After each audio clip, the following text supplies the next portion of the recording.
I had to remember that I was born worthy. When you live in a childhood trauma, when basically everybody and everything around you is telling you that you're not good enough, you believe it.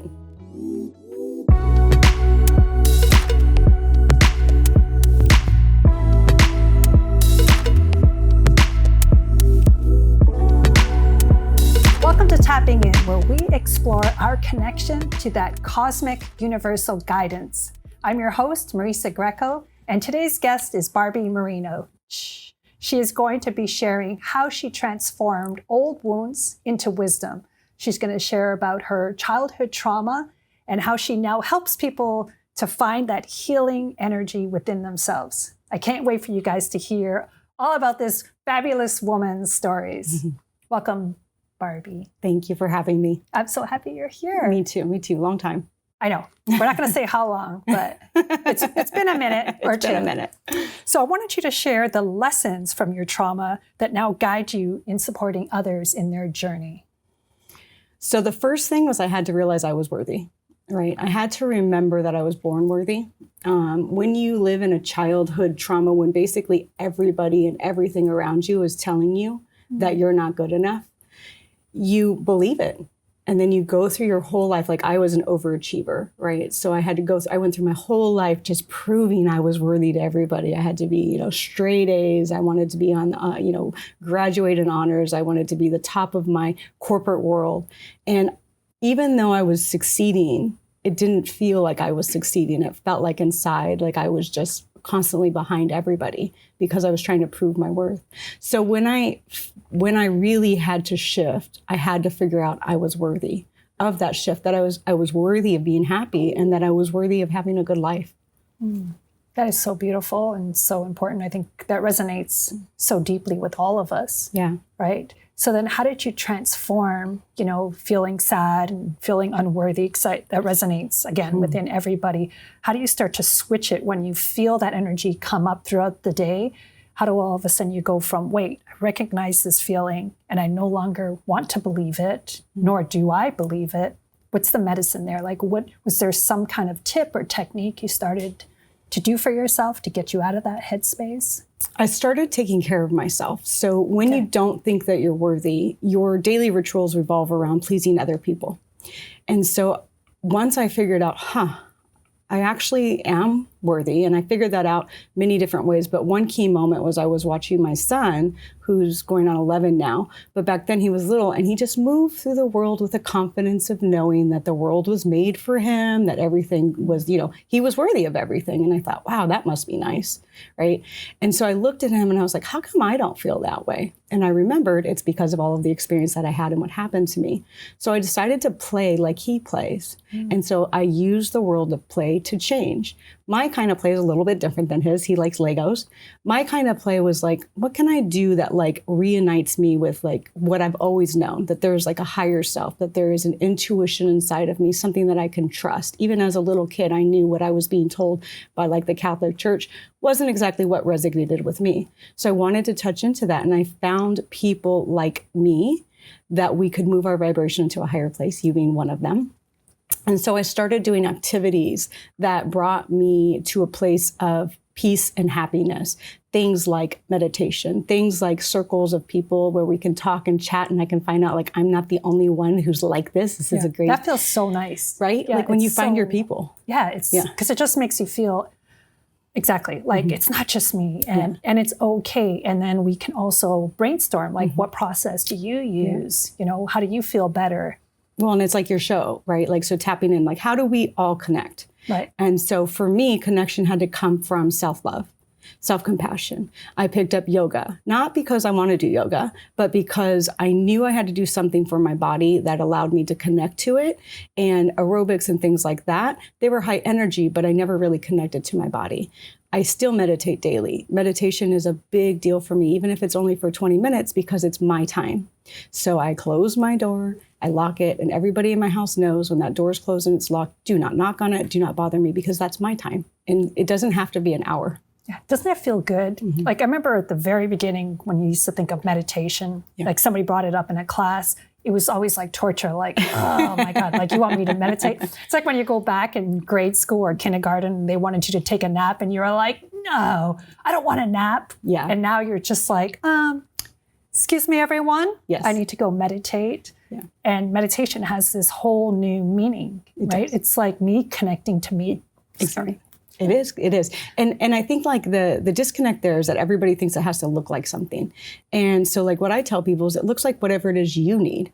Yeah. So maybe you need music, maybe you need a guided meditation, maybe you just want to sit there and quiet, maybe you want to write, journal, paint, whatever it is. Like, so you don't have to follow other people's regimens. You figure it out for yourself and then make that your moment. I've got this whole thing. I sit on my couch, I got my little blankie, I got my warming pad, you know, and I do my thing. And that's not the same thing that everybody else would love, but it's my time, and then they just find something that fits for them. Yeah. And I love how it changes. Like for me, every day, I don't know if it's the ADD, but it changes every day. Like today it'll be a guided meditation for myself. Well, I'll check into all my chakras. Yes. And that's kind of fun, right? And I'm like, another times, like you said, like I'm just sitting there with my coffee and chilling. So each time it can look totally different. Yeah. And removing the expectations. Right. Because I remember when I first started and everybody was like, oh, you want to connect with your guides? This is what you need to do. And then I'm like, where are they? I don't see them anywhere. What are their names? What do they look like? What are their names? Give me advice now. Yeah. Right. And that's not how it really comes. And I think most people who daily meditate or people who have a practice, they know that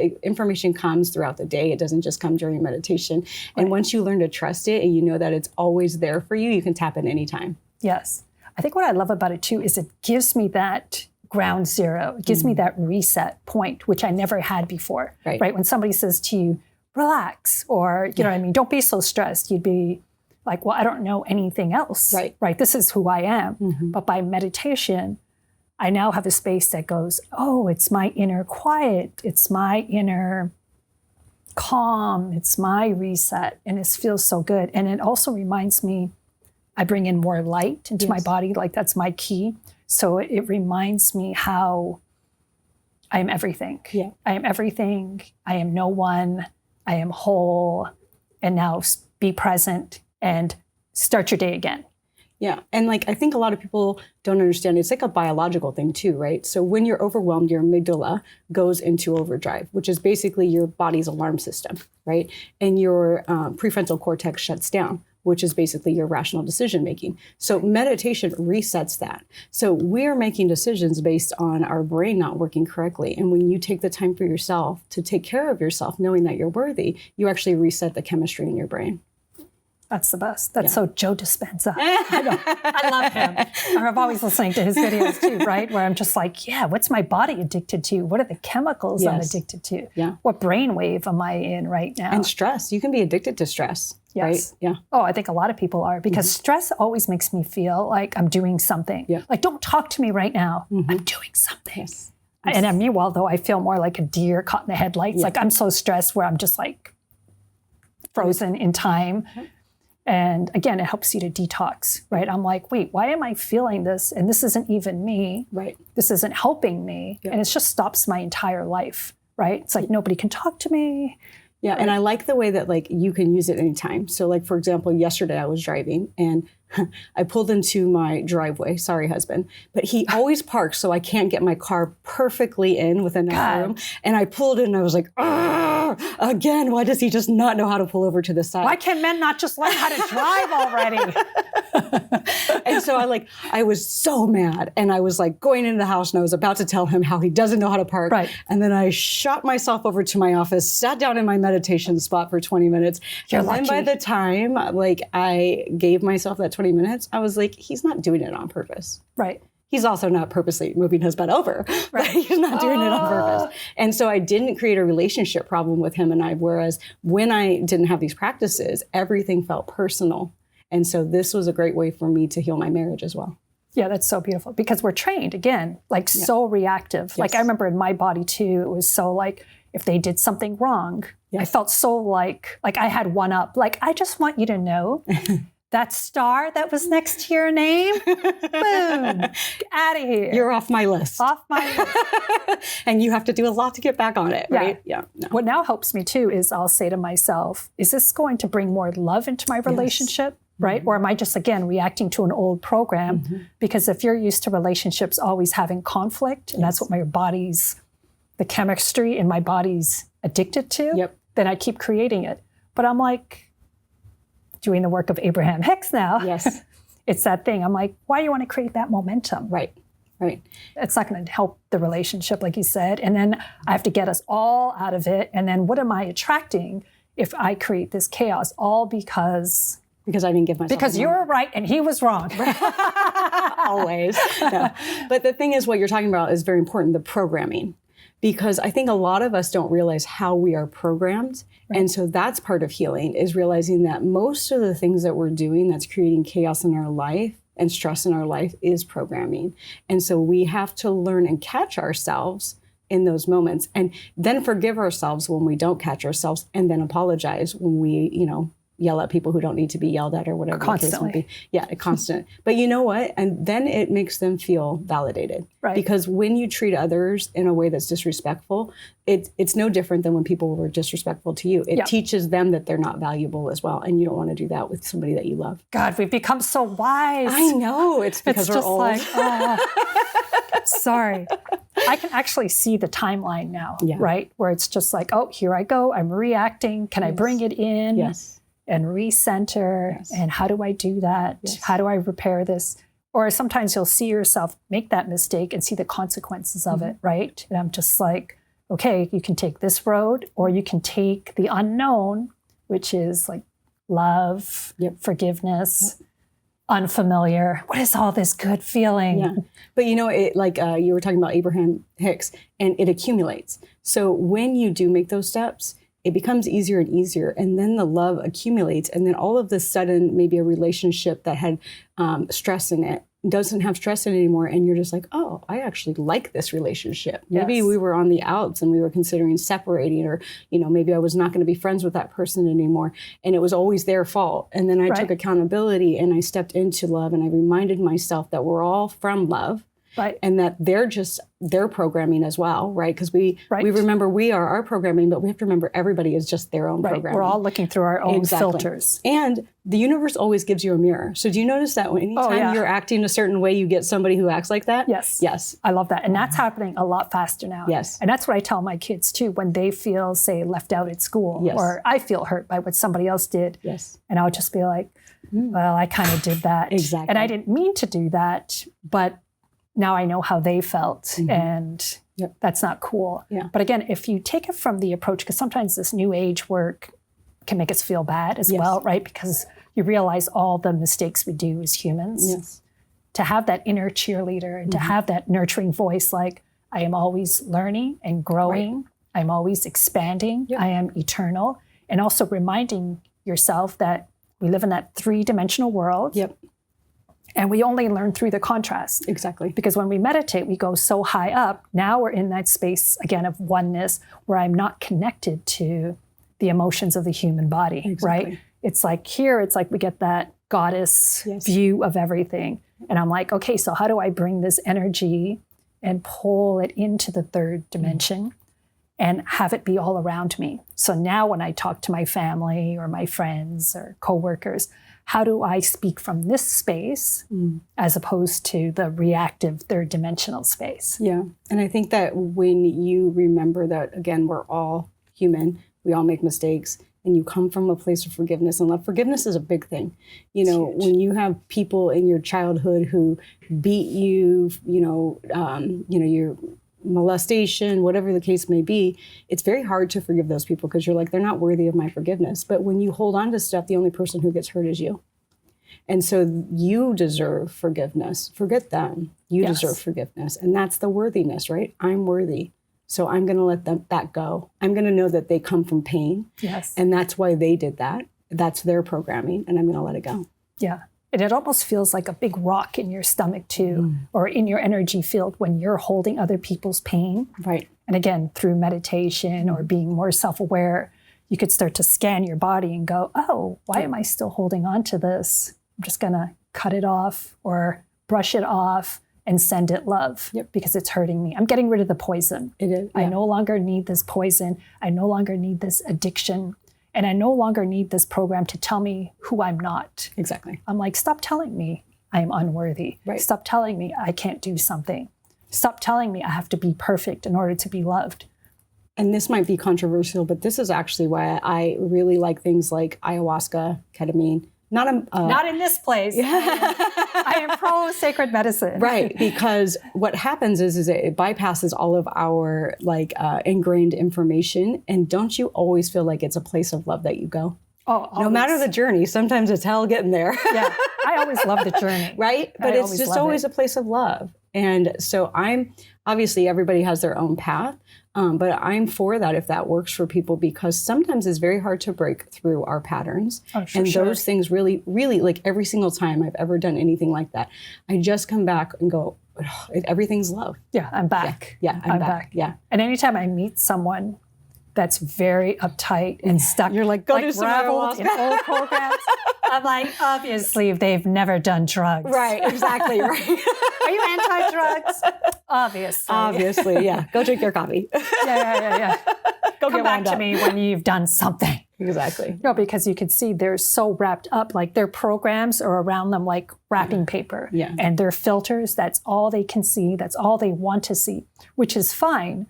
At the same time, I go, it's going to take a long time for them to see that there's so much more, that they don't have to be living in that pain, that they don't have to make anybody the enemy, that life doesn't have to be hard. Or simply make the choice that you're tired of it.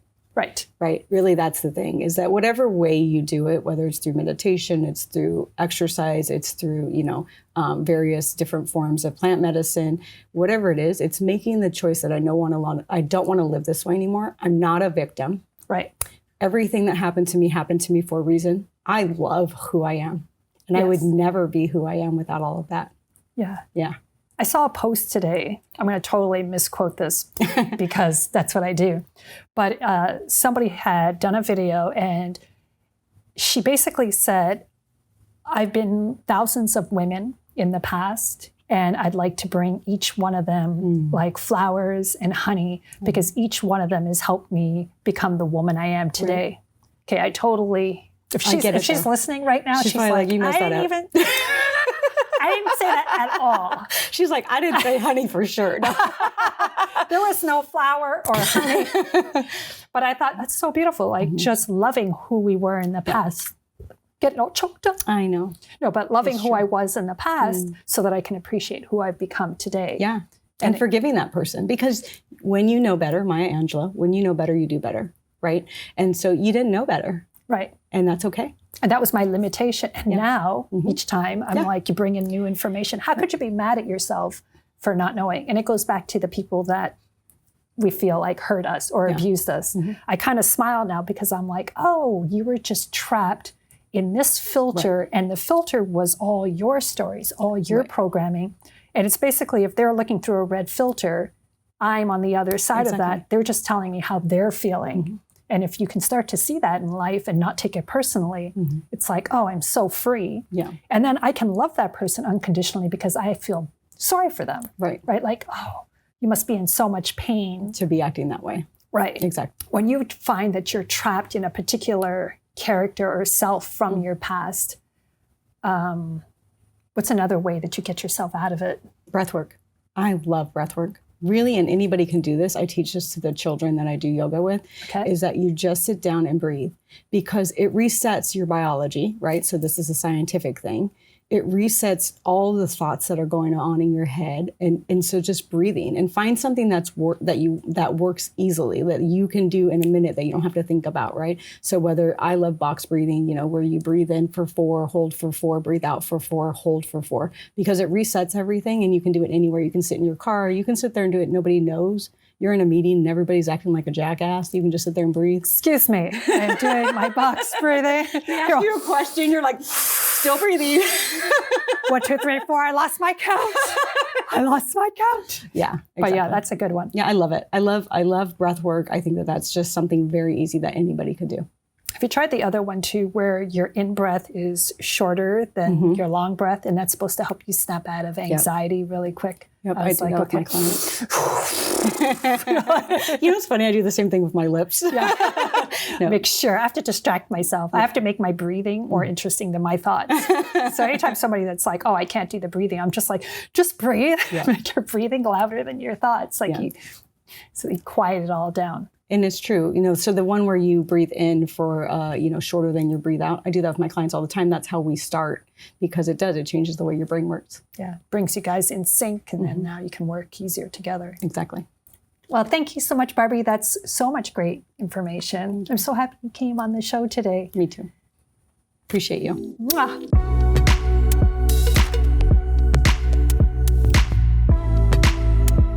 If you want more, please join our community at marisagrieco.com.